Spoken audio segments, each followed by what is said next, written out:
5 minutos, una palabra. El devocional de la Iglesia Senda de Gracia.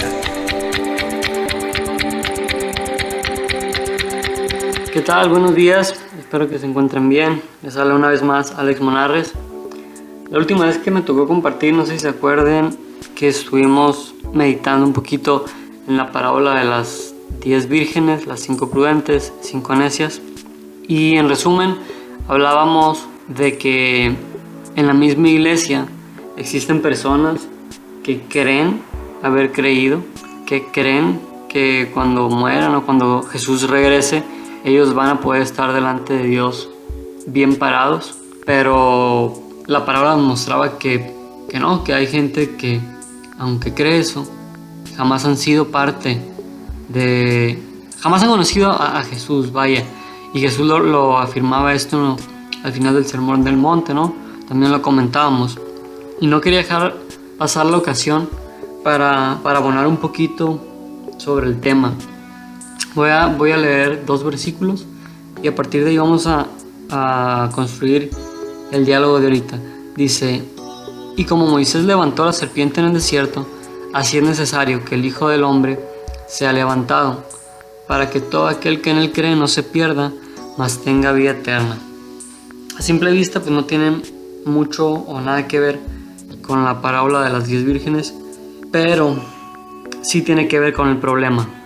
Hablábamos que muchas personas creen creer en Jesús, pero su fe está basada tal vez en métodos. Su fe y su religión está basada en una oración que dijeron alguna vez, en repetir alguna palabra, porque se bautizaron tal vez, por meras cosas cotidianas que hacen del día a día religiosas, ¿no? Y por eso creen que han sido salvos. Y lo que leemos en este texto es una conversación que Jesús está sosteniendo con Nicodemo, un religioso de su época, un influyente, y están hablando acerca de salvación, están hablando acerca de la vida eterna. Jesús empieza a cuestionar a Nicodemo sobre el cómo es que alguien puede ser salvo, y Jesús le dice en versículos arriba que el que no es nacido de agua y espíritu, el que no es nacido de nuevo, no puede entrar en el reino de Dios. Y si bien en la parábola de las vírgenes hablamos del regreso de Cristo, pues aquí es donde se conecta, ¿no?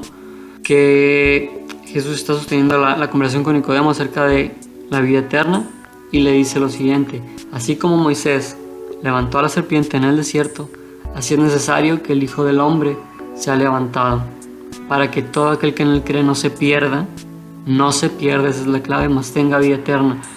Nuestra fe como cristianos está basada en esto: saber que somos pecadores, saber que hemos hecho lo malo delante de Dios y que por ende tenemos una deuda con Dios, tenemos una condena que pagar, y esa condena es una condena eterna fuera de la gloria y de la gracia de Dios. Este es el problema que la Biblia presenta para el hombre. El hombre es un ser que ha pecado. Tenemos a un Dios que es justo, que es santo y que no puede dejar pasar simplemente el pecado por declararse bondadoso, por declararse lleno de amor. En un ejemplo bien práctico: si una persona que ha cometido un delito, a ti o a un familiar, si lo llevan a las autoridades y el juez simplemente lo absuelve de su cargo por argumentar que el juez es bueno, sería injusto de parte del juez y reclamaríamos por esa justicia. De la misma manera, Dios no puede pasar por alto simplemente el pecado del ser humano sin haber una condena de por medio. Esa es la mala noticia, y la buena noticia es la siguiente: Jesús vino a los pecadores. Jesús, así como la serpiente en el desierto fue levantada, así fue levantado en la cruz, y todo aquel que mire a Cristo crucificado y crea en Él, Jesús mismo lo afirmó: el que en Él cree no se pierda, mas tenga vida eterna. Esta es la buena noticia. Eso es lo que creemos y esto es lo que abrazamos. No importa que tengamos muchos años en el cristianismo, en una iglesia, o sea, la primera vez que escuchamos de algo acerca de esto. Esto es nuestro estandarte, esto es lo que nos mantiene de pie. Y este mensaje no es simplemente para una ocasión en nuestra vida. Todos los días nos tenemos que predicar el Evangelio, todos los días nos tenemos que recordar estas palabras, porque todos los días pecamos, todos los días hacemos lo malo delante de Dios, pero el saber que Cristo ha sido y será nuestro Redentor, ha sido y será nuestra justificación delante de Dios, nos da aliento, nos da esperanza y nos da alegría. Y con esto no estoy diciendo que tenemos licencia para pecar, porque muchas personas han creído o me lo han dicho, que los cristianos somos hipócritas porque hacemos cuanto queremos y nomás decimos nos arrepentimos y ya está. No, la realidad y la evidencia de que alguien ha creído en Jesús es que Cristo mismo empieza a cambiar nuestras vidas. Cristo mismo, su Espíritu, empieza a cambiar en nosotros nuestra mente, nuestro corazón, y lo que antes amábamos, que era el pecado, lo empezamos a aborrecer. No te lo puedo explicar con palabras porque es algo que tienes que vivir.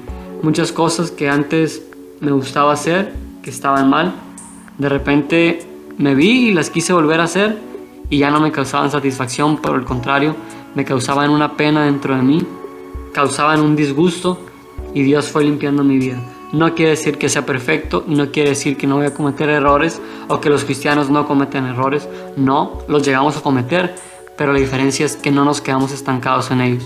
Clamamos a Dios, volteamos a ver a Cristo en la cruz, así como el pueblo de Israel volteaba a ver a la serpiente en el desierto cuando era mordido por serpientes y eran sanos y eran salvos. Nosotros volteamos a ver a Cristo, hemos sido salvos y somos sanados del pecado. Pues bueno, esto es todo por hoy, nos escuchamos a la próxima y que Dios los bendiga. 5 minutos, una palabra. El devocional de la Iglesia Senda de Gracia.